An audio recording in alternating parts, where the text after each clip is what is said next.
இப்போ ஐவகை நிலங்களுக்கும் தெய்வம், மக்கள், உணவு, விலங்கு, பூ, மரம், பறவை, ஊர், நீர், பறை, யாழ், பண், தொழில், இதை தான் பார்க்க போகிறோம். இப்போ முதல்ல குறிஞ்சி நிலத்துக்கு பார்த்துடுவோம். குறிஞ்சிக்கு முருகன் தான் தெய்வம். மக்கள் வெற்பன், குறவர், குறத்தியர்னு சொல்லுவாங்க. உணவு மலை, நெல், திணை. விலங்கு புலி, கரடி, சிங்கம். பூ குறிஞ்சி, காந்தல். மரம் அகில், வேங்கை. பறவை கிளி, மயில். ஊர் சிறுகுடி. நீர் அருவிநீர், கனைநீர். பறை தொண்டகம். யாழ் குறிஞ்சி யாழ். பண் குறிஞ்சி பண். தொழில் தேனெடுத்தல், கிழங்கு அகழ்தல். ஏன்னா குறிஞ்சி மலையும் மலை சார்ந்த இடமுங்கிறதுனால மோஸ்ட்லி அந்த மலை சம்மந்தமானது தான் எல்லாத்துக்குமே வரும். முல்லைக்கு பார்ப்போம். முல்லைக்கு தெய்வம் திருமால். மக்கள் தோன்றல், ஆயர், ஆய்ச்சியர்னு சொல்லுவாங்க. உணவு வரகு, சாமை. விலங்கு முயல், மான், புலி. பூ முல்லை, தோன்றி. மரம் கொன்றை, காயா. பறவை காட்டுக்கோழி, மயில். ஊர் பாடி, சேரி. நீர் காட்டாறு. பறை ஏறு, கோட்பறை. யாழ் முல்லையாழ். பண் முல்லைப்பண். தொழில் ஏறு தழுவுதல், நிறை மேய்த்தல். ஏன்னா முல்லையை காடும் சார்ந்த இடமுங்கிறதுனால அந்த காட்டில் உள்ள பொருட்கள் தான் முல்லை நிலத்துக்கு வரும். இப்போ மருதம் நிலத்துக்கு பார்ப்போம். மருதத்துக்கு தெய்வம் இந்திரன். மக்கள் ஊரன், உழவர், உழத்தியர். உணவு செந்நெல், வெண்ணெல். விலங்கு எருமை, நீர்நாய். பூ செங்கழுநீர், தாமரை. மரம் காஞ்சி, மருதம். பறவை நாரை, நீர்க்கோழி, அன்னம். ஊர் பேரூர், மூதூர். நீர் மனைக்கிணறு, பொய்கை. பறை மணமுழா, நெல்லரி கிணை. யாழ் மருத யாழ். பண் மருதப்பண். தொழில் நெல்லறிதல், களை பறித்தல். மருதம் வயலும் வயல் சார்ந்த இடமும்.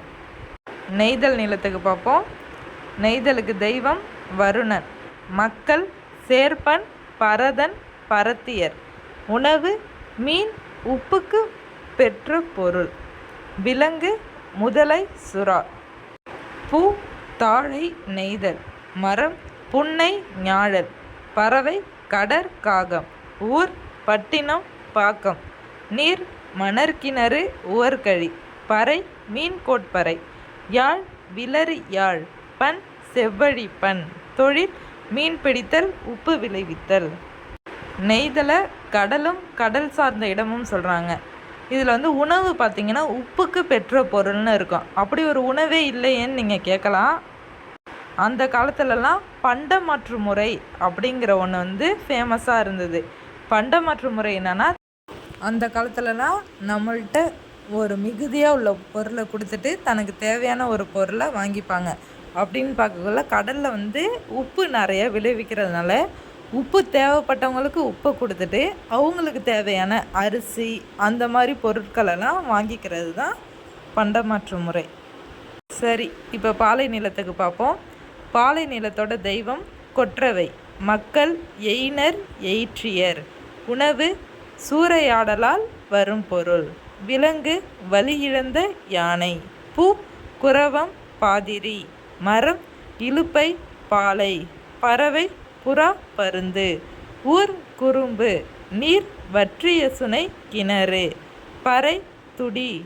யாழ் பாலையாழ். பண் பஞ்சுரப்பண். தொழில் வழிப்பறி, நிறை கவர்தல். பாலை மணலும் மணல் சார்ந்த இடமும். இப்போ நூல்வெளி பார்ப்போம். கவிஞர் உமா மகேஸ்வரி மதுரை மாவட்டத்தில் பிறந்தவர். தற்போது தேனி மாவட்டம் ஆண்டிப்பட்டியில் வாழ்ந்து வருகிறார். இவர் நட்சத்திரங்களின் நடுவே, வெறும் பொழுது, கற்பாவை உள்ளிட்ட கவிதை தொகுதிகளை படைத்துள்ளார். கவிதை, சிறுகதை, புதினம் பல தளங்களில் படைத்து வருகிறார். புத்தகம் ஒன்று ஒரு சிறு பெண்ணுடன் வாழ்க்கை நெடுக பேசிக்கொண்டே வருகிறது. உனக்கு படிக்க தெரியாது என்று கூற்றால் உள்ளத்தில் பெற்ற அடி, பிற்காலத்தில் சமையல் செய்தும் தோட்டமிட்டும் பொது இடங்களில் பாட்டு பாடியும் சிறுக சிறுக பணம் சேர்த்து குப்பை கொட்டும் இடத்தில் ஒரு பள்ளியை உருவாக்கிட காரணமானது. உலகெங்கும் மூலை முடுக்குகளில் உள்ள ஒடுக்கப்பட்ட கல்வி மறுக்கப்பட்ட சமூகங்களின் ஒரு குரலாக இருந்தவர் அமெரிக்க கருப்பின பெண்மணி மேரி மெக்லியோட் பெத்தியூன். இம்மாபெரும் கல்வியாளரின் வாழ்க்கையை உனக்கு படிக்க தெரியாது என்ற தலைப்பில் நூலாக படைத்துள்ளார் கமலாலயன். இவரின் இயற்பெயர் வே. குணசேகரன். வயது வந்தோர் கல்வி திட்டத்தில் ஒருங்கிணைப்பாளராக பணியாற்றியுள்ளார். நூல்வெளி ஒருவன் இருக்கிறான் கதை கு. அழகிரிசாமி சிறுகதைகள் என்ற தொகுப்பில் இடம்பெற்றுள்ளது. கு. அழகிரிசாமி அரசு பணியை உதறிவிட்டு முழுதாக எழுத்து பணியை மேற்கொண்டவர். மென்மையாக நகைச்சுவையும் சோக இழையும் ததும்ப கதைகளை படைப்பதில் பெயர் பெற்றவர். கரிசல் எழுத்தாளர் வரிசையில் மூத்தவர் எனலாம். கிராவுக்கு இவர் எழுதிய கடிதங்கள் இலக்கிய தரம் வாய்ந்தவை. படைப்பின் உயிரை முழுமையாக உணர்ந்திருந்த கு. அழகிரிசாமி பல இதழ்களில் பணியாற்றியவர். மலேசியாவில் இருந்தபோது அங்குள்ள படைப்பாளர்களுக்கு படைப்பு தொடர்பான பயிற்சி அளித்தவர். இவர் பதிப்பு பணி, நாடகம் என பல துறைகளிலும் முத்திரை பதித்தவர். தமிழ் இலக்கியத்தில் ஆர்வம் கொண்டு திறனாய்வு நூல்களையும் படைத்தவர். குமரகுருபரர் இயற்றிய முத்துக்குமாரசாமி பிள்ளை தமிழில் செங்கீரை பருவத்தின் 8ஆம் பாடல் பாடப்பகுதியாக இடம்பெற்றுள்ளது. 96 வகை சிற்றிலக்கியங்களுள் ஒன்று பிள்ளைத்தமிழ். இதில் இறைவனையோ தலைவரையோ அரசனையோ பாட்டுடை தலைவராக கொண்டு அவரை குழந்தையாக கருதி பாடுவர். பாட்டுடை தலைவரின் செயற்கரிய செயல்களை எடுத்துயம்புவது பிள்ளைத்தமிழ். 10 பருவங்கள் அமைத்து பருவத்திற்கு 10 பாடல்கள் என 100 பாடல்களால் இது பாடப்பெறும். இது ஆண்பார் பிள்ளைத்தமிழ், பெண்பார் பிள்ளைத்தமிழ் என 2 வகையாக பாடப்பெறும். குமரகுருபரரின் காலம் 17ஆம் நூற்றாண்டு. இவர் தமிழ், வடமொழி, இந்துஸ்தானி ஆகிய மொழிகளில் புலமை மிக்கவர். கந்தர் கலிவெண்பா, மீனாட்சி அம்மை பிள்ளைத்தமிழ், மதுரை கலம்பகம், சகலகலா வள்ளி மாலை, நீதிநெறி விளக்கம், திருவாரூர் மும்மணி கோவை முதலான நூல்களை இயற்றியுள்ளார். இந்த பாக்ஸ் ரொம்ப இம்பார்ட்டன்ட், நோட் பண்ணிக்கோங்க. இரு பாலருக்கும் பொதுவான பருவங்கள் காப்பு, செங்கிரை, தாள், சப்பானி, முத்தம், வருகை, அம்புலி என 7 வரும். ஆண்பார் பிள்ளை தமிழ் கடைசி 3 பருவம் சிற்றிற், சிறுபறை, சிறுதே. பெண்பார் பிள்ளை தமிழ் கடைசி 3 பருவம் கழங்கு, அம்மானை, ஊசல். பிரான்ஸ் தேசிய நூற்கூடத்தில் ஏறக்குறைய 1000 பழைய தமிழ் ஏடுகளும் கையெழுத்து பிரதிகளும் உள்ளன. இவற்றுள் சில இந்தியாவிலேயே கிடைக்காத படிகளும் ஏடுகளுமாம். பண்டைய காலத்தில் முதலாக ஐரோப்பியர் யாத்த இலக்கணங்களும் கையெழுத்து பிரதிகளும் இந்நூற்கூடத்தில் இருக்கின்றன. அங்கிருக்கும் தமிழ் நூல்களின் பட்டியலை படித்த பொழுது இன்றும் அச்சிடப்பெறாத நூல்கள் சிலவற்றின் தலைப்பை கண்டேன். மாணிக்கவாசகர் பிள்ளைத்தமிழ், சரளி புத்தகம், புதுச்சேரி அம்மன் பிள்ளைத்தமிழ் முதலியன நூல்களும் அங்கு உள்ள. சதம் என்றால் 100 என்று பொருள். ஒருவரது புலமையையும் நினைவாற்றலையும் நுண் அறிவையும் சோதிப்பதற்காக ஒரே நேரத்தில் நிகழ்த்தப்படும் 100 செயல்களை நினைவில் கொண்டு விடை அளித்தலை சதாவதானம். இந்த கொஸ்டின் இம்பார்ட்டன்ட், நோட் பண்ணிக்கோங்க. சதாவதானம் என்னும் கலையில் சிறந்து விளங்கிய செய்குதம்பி பாவலர் கன்னியாகுமரி மாவட்டம் இடலாக்குடி என்னும் ஊரை சேர்ந்தவர். 15 வயதிலேயே செய்யுள் இயற்றும் திறன் பெற்றவர். சீரா புராணத்திற்கு உரை எழுதியவர். சீரா புராணம் உமறு புலவர் எழுதினது. அதில் உரை யார் எழுதினாங்கன்னா இந்த செய்குந்தம்பி பாவலர். 1907 மார்ச் 10ஆம் நாளில் சென்னை விக்டோரியா அரங்கத்தில் அறிஞர் பலர் முன்னிலையில் 100 செயல்களை ஒரே நேரத்தில் செய்து காட்டி சதாவதானி என்று பாராட்ட பெற்றார். இவர் நினைவை போற்றும் வகையில் இடலாக்குடி மணிமண்டபமும் பள்ளியும் உள்ளன. இவரை அனைத்து நூல்களும் நாட்டுடைமை ஆக்கப்பட்டுள்ளன. இவரோட அனைத்து நூல்களையுமே நாட்டுடைமை ஆக்கப்பட்டிருக்கு. திருவிளையாடற் கதையில் சிலப்பதிகாரம் முதற்கொண்டு கூறப்பட்டு வந்தாலும் பரஞ்சோதி முனிவர் இயற்றிய திருவிளையாடற் புராணமே விரியும் சிறப்பும் கொண்டது. இந்நூல் மதுரை காண்டம், கூடற் காண்டம், திருவளவாய் காண்டம் என்று 3 காண்டங்களும் 64 படலங்களும் உடையது. பரஞ்சோதி முனிவர் திருமறைக்காட்டில் பிறந்தவர். 17ஆம் நூற்றாண்டை சேர்ந்தவர். சிவபக்தி மிக்கவர். வேதாரண்ய புராணம், திருவிளையாடற் போற்றிக் கலிவெண்பா, மதுரை பதிற்றுப்பத்தந்தாதி முதலியன இவர் இயற்றிய வேறு நூல்களாகும்.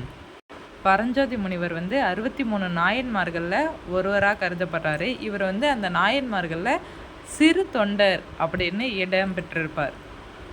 இவரோட ஆலோசனை பேரில் தான் நரசிம்மவர்மன் 2ஆம் புலிகேசியை தோற்கடிச்சிருப்பார். மலேசிய தலைநகர் கோலாலம்பூரில் புகழ்மிக்க பகுதியில் ராஜராஜ சோழன் தெரு, அதாவது ராச சோழன் தெரு என்பது இன்றும் உள்ளது. இது மாமன்னன் ராஜராஜ சோழன் பல்வேறு நாடுகளுக்கு பயணம் மேற்கொண்ட சிறப்பினை உணர்த்துகின்றது. இந்த அண்ட பெருவெளியில் நம் பால்விதி போன்று எண்ணற்ற பால்விதிகள் உள்ளன. வெளியே நின்று பார்த்தோமெனில் சிறு தூசி போல கோடிக்கணக்கான பால்விதிகள் தூசுகளாக தெரியும். அமெரிக்க வானியல் வல்லுநர் எட்வின் ஹப்பில் 1924இல் நம் பால்விதி போன்று பல பால்விதிகள் உள்ளன என்று நிரூபித்தார். இந்த கொஷின் இம்பார்ட்டன்ட். 1300 ஆண்டுகளுக்கு முன் மாணிக்க வாசகர் திரு அண்ட பகுதியில் இவ்வாறு எழுதுகிறார்: அண்ட பகுதியின் உண்டை பிறக்கம் சிறிய ஆக பெரியோன் தெரியின். திருவாசகத்தில் வருது. அண்ட பகுதிகளின் உருண்டை வடிவும் ஒப்பற்ற வளமையான காட்சியும் ஒன்றுக்கு ஒன்று ஈர்ப்புடன் நின்ற அழகினை சொல்வது எனின் அவை 100 கோடிக்கும் மேல் விரிந்து நின்றன. இல்லத்துள் நுழையும் கதிரவனின் ஒளிக்கற்றையில் தெரியும் தூசு துகள் போல அவை நுண்மையாக இருக்கின்றன. நூல்வெளி பரிபாடல் 8 தொகை நூல்களுள் ஒன்றாகும். பாடப்பகுதியிலுள்ள பாடலை எழுதியவர் கீரந்தையார். அதாவது 10th புக்கில் பரிபாடல் எழுதினது கீரந்தையார். இந்நூல் ஓங்கு பரிபாடல் என்னும் புகழுடையது. இது சங்க நூல்களில் பண்ணோடு பாடப்பட்ட நூல். உரையாசிரியர்கள் இதில் 70 பாடல்கள் இருப்பதாக கூறியுள்ளனர். இன்று 24 பாடல்களே கிடைத்துள்ளன. 2000 ஆண்டுகளுக்கு முன்னர் வாழ்ந்த தமிழ் மக்களின் வாழ்க்கை முறை, சமூக உறவு, அறிவாற்றல், இயற்கையை புரிந்து கொள்ளும் திறன் போன்றவற்றை சங்க இலக்கியம் மூலம் நாம் அறிந்து கொள்கிறோம். எங்கோ தொலைதூரத்தில் வாழும் மனிதர்கள் தங்களின் மொழியில் சொன்னவற்றை, எழுதியவற்றை இன்னொரு மொழியில் தமக்கு தெரிந்த மொழியில் மொழிபெயர்த்து அறிந்து கொள்கிறார்கள். அதுதான் மொழிபெயர்ப்பு. எப்பொழுது உலகத்தில் 4-5 மொழிகள் உருவாயினவோ அப்பொழுதே மொழிபெயர்ப்பும் வந்துவிட்டது. கருத்து பரிமாற்றம், தகவல் பகிர்வு, அறநூல், இலக்கியம், தத்துவம் என்பன எல்லாம் மொழிபெயர்ப்பு வழியாகவே சர்வதேச தன்மை பெறுகின்றன. ராகுல் சாங்கிருத்யாயன் 1942ஆம் ஆண்டு ஹஜ்ராபாத் மத்திய சிறையில் இருந்தபோது வால்காவில் இருந்து கங்கை வரை என்ற நூலை இந்தி மொழியில் எழுதினார். 1949ஆம் ஆண்டு இந்நூலை கணமுத்தையா என்பவர் தமிழில் மொழிபெயர்த்து வெளியிட்டார். இன்று வரையில் வால்காவிலிருந்து கங்கை வரை ஒவ்வொரு தமிழரும் விரும்பி படிக்கும் நூலாக இருக்கிறது. இதுவரை பல பதிப்புகள் வெளிவந்திருக்கின்றன.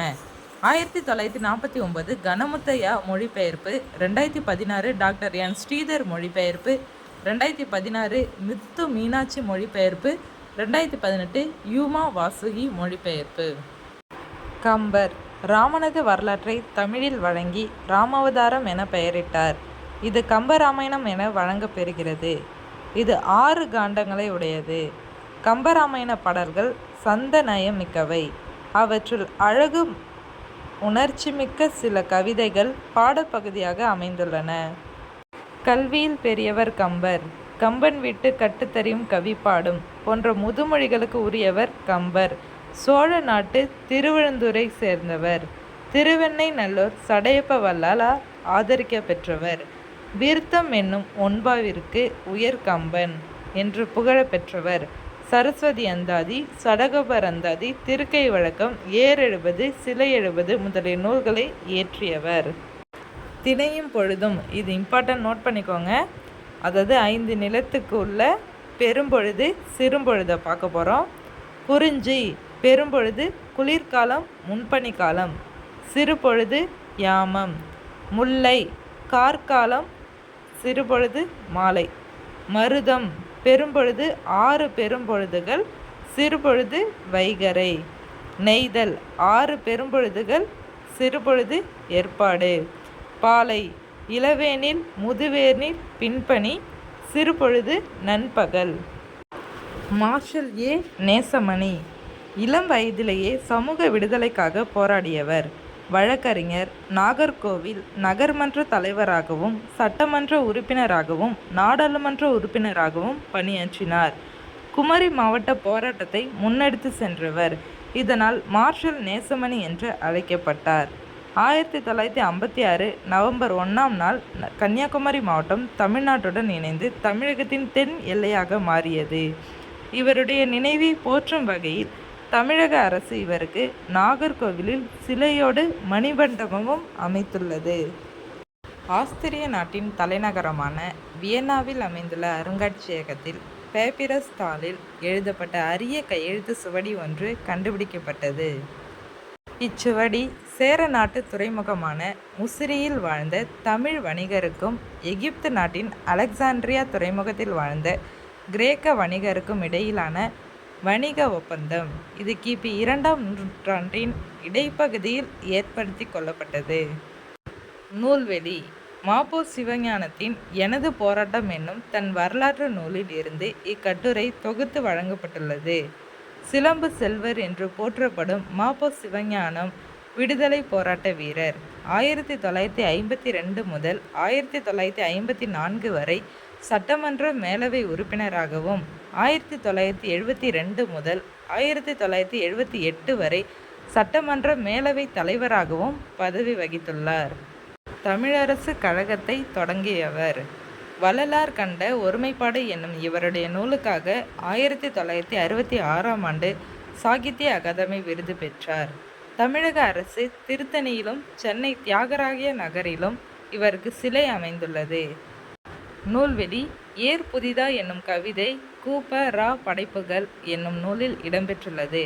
1902இல் கும்பகோணத்தில் பிறந்த ராஜகோபாலன் மிகச்சிறந்த சிறுகதை ஆசிரியர், கவிஞர், நாடக ஆசிரியர், மறுமலர்ச்சி எழுத்தாளர் என பன்முகம் கொண்டவர். தமிழ்நாடு பாரதமணி, பாரத தேவி, கிராம ஊழியன் ஆகிய இதழ்களில் ஆசிரியராக பணிபுரிந்தார். இவரின் மறைவுக்கு பின்னர் இவரது படைப்புகளில் அகலிகை, ஆத்ம சிந்தனை ஆகியன நூல்களாக தொகுக்கப்பட்டுள்ளன.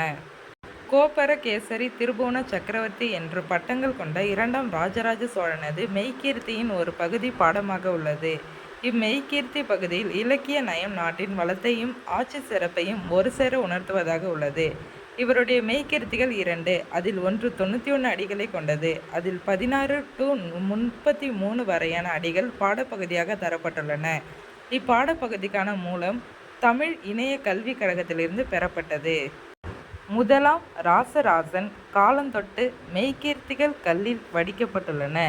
மெய்கீர்த்திகளே கல்வெட்டின் முதல் பகுதியில் மன்னரை பற்றி புகழ்ந்து இலக்கிய நயம்பட எழுதப்படும் வரிகள். இவை புலவர்களால் எழுதப்பட்டு கல் தச்சர்களால் கல்லில் பொறிக்கப்பட்டவை. காவிரி பூம்பட்டினத்திலிருந்து கண்ணகியும் கோவலனும் உறையூர் மற்றும் திருவரங்கம் வழியாக கொடும்பாளூர் என்னும் இடத்தை அடைந்தனர். தென்னவன் சிறுமலையின் வலப்பக்கம் வழியாக சென்றால் மதுரையை அடையலாம். சிறுமலையின் இடப்பக்க வழியாக சென்றால் திருமால் குன்றம், அழகர் மலை வழியாக மதுரை செல்லலாம். இவ்விரண்டுக்கும் இடைப்பட்ட வழியில் சோலைகள் மிகுந்த ஊர்களும் காடுகளும் உள்ளன. அவ்வழியாக சென்றால் 3 வழிகளும் சந்திக்கும் மதுரை பெருவழியை அடைந்த மதுரை செல்லலாம். கோவலனை கண்ணகியும் கவுந்தியடிகள் இடைப்பட்ட வழியிலேயே அழைத்து சென்றார். மதுரையில் கணவனை இழந்த கண்ணகி மதுரையிலிருந்து வைகையின் தென்கரை வழியாக நெடுவேல் குன்றம் சென்று வேங்கை காணல் என்னுமிடத்தை அடைந்தாள். உரையிடப்பட்ட பாட்டுடை செய்யுளை பற்றி பார்ப்போம். உரைப்பாட்டு மடை என்பது சிலப்பதிகாரத்தில் வரும் தமிழ் நடை. இது உரைநடை பாங்கில் அமைந்திருக்கும் பாட்டு. வாய்க்காலில் பாயும் நீரை வயலுக்கு திருப்பி விடுவது மடை. உரை என்பது பேசும் மொழியின் ஓட்டம். இதனை செய்யுளாக்கிய வயலில் பாய்ச்சுவது உரைப்பாட்டு மடை. நூல்வெளி சிலப்பதிகாரம் புகார் காண்டத்தின் இந்திர விழா ஊரெடுத்த காதையிலிருந்து இப்பாடப்பகுதி எடுத்தாளப்பட்டுள்ளது. ஐப்பெருங்காப்பியங்களுள் ஒன்று சிலப்பதிகாரம். இது முத்தமிழ் காப்பியம், குடிமக்கள் காப்பியம் என்று சிறப்பிக்கப்படுகிறது. மூவேந்தர் பற்றிய செய்திகளை கூறுகிறது. இது புகார் காண்டம், மதுரை காண்டம், வஞ்சி காண்டம் என்று 3 காண்டங்களையும் 30 காதைகளையும் உடையது. கோவலன் கண்ணகி மாதவி வாழ்க்கையை பாடுவது மணிமேகலை காப்பியத்துடன் கதை தொடர்பு கொண்டிருப்பதால் இவ்விரண்டும் இரட்டை காப்பியங்கள் எனவும் அழைக்கப்படுகின்றன. சிலப்பதிகாரத்தின் ஆசிரியர் இளங்கோவடிகள் சேர மரபைச் சேர்ந்தவர். மணிமேகலையின் ஆசிரியர் சீத்தலை சாத்தனார். கோவலன் கண்ணகி கதையை கூறி அடிகள் நீயே அருளுக என்றதால் இளங்கோவடிகளும் நாட்டுதும் யாம் ஓர் பாட்டுடைச் செய்யுள் என இக்காப்பியம் படைத்தார் என்பர். நூல்வெளி நம் பாடப்பகுதியில் கொடுக்கப்பட்ட கவிதை தி.சோ. வேணுகோபாலனின் கோடை வயல் என்னும் தொகுப்பில் இடம்பெற்றுள்ளது. இவர் திருவையாற்றில் பிறந்தவர். மணிப்பால் பொறியியல் கல்லூரியில் எந்திர இயல் பேராசிரியராக பணியாற்றியவர். எழுத்துக்கால புதுக்கவிஞர்களில் ஒருவர். இவரின் மற்றொரு கவிதை தொகுப்பு மீட்சி விண்ணப்பம். போதிதர்மர் கி.பி. 6ஆம் நூற்றாண்டின் தொடக்கத்தில் காஞ்சி மாநகரத்து சிற்றரசர் ஒருவர் போதிதர்மர் என்னும் சமய பெயர் பூண்டு சீனாவுக்கு சென்றார். பௌத்த சமயத்தின் தத்துவத்தின் ஒரு பிரிவை போதித்தார். அதிலிருந்து உருவானதே ஜென் தத்துவம். இது பின்னர் ஜப்பான் முதலிய நாடுகளுக்கும் பரவி செழித்து விளங்கியது. போதிதர்மருக்கு சீனர்கள் கோவில் கட்டி சிலை வைத்து இன்றளவும் வணங்கி வருவது குறிப்பிடத்தக்கது. நூல்வெளி பார்ப்போம். காலக்கணிதம் என்னும் இப்பாடப்பகுதி கண்ணதாசன் கவிதை தொகுப்பில் இடம்பெற்றுள்ளது. முத்தையா என்னும் இயற்பெயரை கொண்ட கண்ணதாசன் இன்றைய சிவகங்கை மாவட்டத்தின் சிற்றூரான சிறுகூடல்பட்டியில் பிறந்தவர். இவரது பெற்றோர் சாத்தப்பன் விசாலாட்சி ஆவார். 1949ஆம் ஆண்டு கலங்காதிரு மனமே என்று பாடலை பாடி திரைப்பட பாடலாசிரியரானார். திரையுலகிலும் இலக்கிய உலகிலும் சிறந்து விளங்கியவர் கண்ணதாசன். இவர் சிறந்த கவிஞராகவும் பேச்சாளராகவும் திகழ்ந்தார். அதாவது கவியரங்க கவிஞராகவும் பேச்சாளராகவும் திகழ்ந்திருக்கிறாரு. தன் திரைப்பட பாடல்கள் வழியாக எளிய முறையில் மெய்யியலை மக்களிடையே கொண்டு சேர்த்தவர். சேரமான் காதலி என்னும் புதினத்திற்காக சாகித்ய அகாதமி விருது பெற்றவர். இவர் தமிழக அரசின் அரசவை கவிஞராகவும் சிறப்பிக்கப்பட்டிருந்தார். இஸ்மத் சந்நியாசி தூய துறவி வீரமா முனிவர் திருச்சியை ஆண்ட சந்தா சாஹிப் என்னும் மன்னரை சந்தித்து உரையாடுவதற்காக 2 மாதங்களில் உருது மொழியை கற்றுக்கொண்டார். இவருடைய எளிமையையும் துறவையும் கண்டு வியந்த சந்தா சாஹிப் இஸ்மத் சந்நியாசி என்னும் பட்டத்தை வீரமா முனிவருக்கு அளித்தார். இந்த பாரசீக சொல்லுக்கு தூய துறவி என்று பொருள்.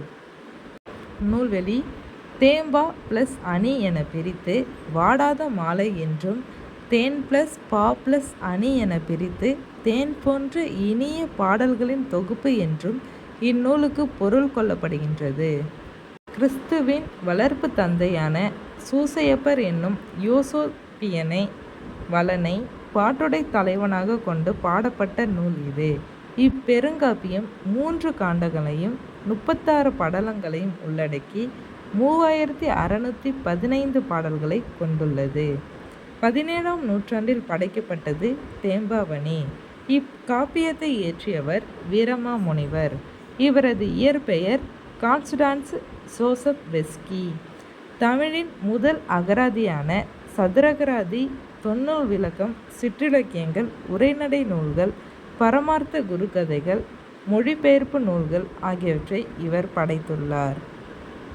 நூல்வெளி ஜெயகாந்தன் பேசி எதற்காக எழுதுகிறேன் என்ற தலைப்பில் கட்டுரையாக தொகுக்கப்பட்ட பகுதியும் யுகசந்தி என்ற தொகுப்பில் இடம்பெற்றுள்ள தர்க்கத்திற்கு அப்பால் என்னும் சிறுகதையும் பாடப்பகுதியில் இடம்பெற்றுள்ளன. தான் வாழ்ந்த காலத்தில் சிக்கல்கள் பலவற்றை ஆராய எடுத்து சொல்ல, தன் பார்வைக்கு உட்பட்ட தீர்ப்பை சொல்ல அவர் மேற்கொண்ட நடவடிக்கையை படைப்பு. அவருடைய படைப்புகள் உணர்ச்சி சார்ந்த எதிர்வினைகளாக இருக்கின்றன. இதுவே அவருக்கு சிறுகதை மன்னன் என்ற பட்டத்தை தேடித்தந்தது. இவர் புதினங்களையும் கட்டுரைகளையும் கவிதைகளையும் படைத்துள்ளார். தன் கதைகளை திரைப்படமாக இயக்கியிருக்கிறார். தலைசிறந்த உரத்த சிந்தனை பேச்சாளராகவும் திகழ்ந்தார்.